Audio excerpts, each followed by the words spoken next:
Overwatch Classic is back, and as usual, I am extremely late to talk about it, but I have a lot of hours in the original game, so I thought I'd give my 2 cents. Long story short, it's a lot of fun. Yeah, it's pretty much the day one patch, so a lot of characters really could do some work, but it still just feels so much better. But why is that? Hello everybody, my name is Gambit, and welcome to Infamous Synergy, and today we're going to be talking about one of my most played games being Overwatch. Outside of the roster being so much smaller, I've really enjoyed this game mode a lot. Characters feel more unique, the game feels less cluttered, and the player base is having a lot more fun. First off, of course you can't talk Classic without talking 5v5 and 6v6. I don't know how the game accomplished this, but Overwatch somehow feels way more cluttered now with 5v5 than the original ever did. And this was supposedly one of the main reasons they made the swap in the first place, to make things more clear. And yet, one Mauga and one Lifeweaver ultimate together in the Nintendo Switch will literally catch on fire. And unfortunately, this has been the direction the game has been going in for a couple of years now. I would say ever since Moira dropped, this has been a serious problem. Between her primary fire being 2 tracer blinks long, and a Kamehameha ultimate that literally penetrates shields, the game has just been so much more messy. And on top of that, almost every character is extremely boring or overtuned. Early Overwatch wasn't just about how good Sombra is compared to Reaper, or D.Va compared to Zarya, it was about the cool ideas and just having a good time.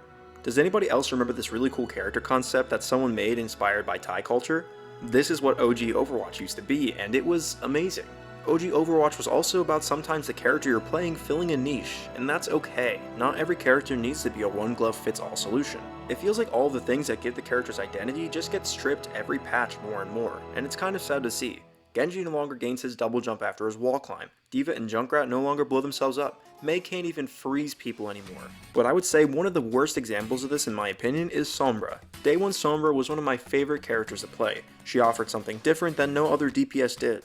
Her kit wasn't just about stealing kills, it was about opening up opportunities with your team with the little time you had. She had strengths and she had weaknesses. Her teleporter and her invisibility were both on timers. What used to offer the player choice and make you think a little bit now is just automatically a passive ability, and it's really boring. At the end of the day, she had strengths and she had weaknesses. Modern characters don't come with weaknesses, they just come covering almost every circumstance. And trust me that it didn't end with her.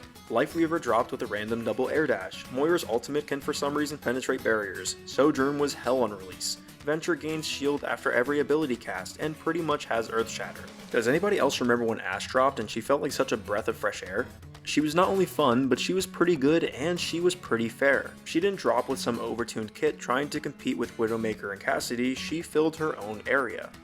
Let's move forward in time a little bit and take a look at the newest hero Hazard. Not only does he take Mei's wall, he takes the Ninja wall climb, Lucio boop, Doomfist block, but better, and Winston's leap. He does not feel like his own unique hero, he feels like a complete amalgamation of all these different characters. Even the original Orisa was created as Zarya, walking around with a Bastion gun and Reinhardt shield. Characters just can't do their own thing anymore. Or when they do, like Junker Queen, they do it too well, and either last that way or they get nerfed.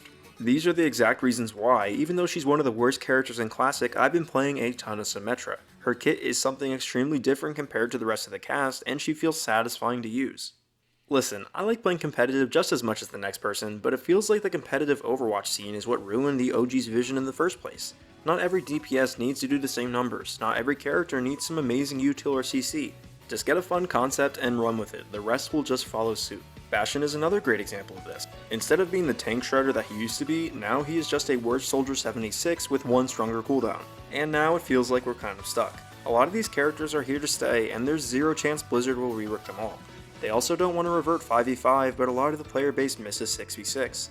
The player base is having so much fun again with the Classic mode, but it's not going to be getting consistent content. Part of me was really thinking, I just wish they kept updating Classic, adding heroes and fixing them along the way, but that's obviously not going to happen. What used to be my favorite game is now just so disappointing. I remember when the Overwatch 2 trailer dropped, I was so excited, and I was so amped to play the new story mode, all for it just not to happen. The hero trees, the missions, the reworks, all the stuff I was looking forward to so much just ended up not happening. Instead, somehow we are still letting Overwatch go rampant with its ridiculous shop. When they first announced they were canceling PvE, I wish everyone just banded together and let the game die. No more playing, just moving on to the next thing. But a lot of players didn't do that, and now that's what leaves us where we are today. The players want one thing, and the devs keep pushing out another. Now we're left with a game that doesn't even have a clear vision, even the developers are being torn in 2 different ways. I really don't know what the future holds for Overwatch, and I hope it sees the light of day again. but I guess I have high hopes and low expectations. But in the meantime, I'm going to continue enjoying my Overwatch Classic and every update that comes for it along the way. Blizzard does seem to be trying to listen to player feedback more and more recently, so I really hope they can turn the game around. But as for now, thank you to everyone for hearing me rant, but that is all for today, and I will see you all in the next one.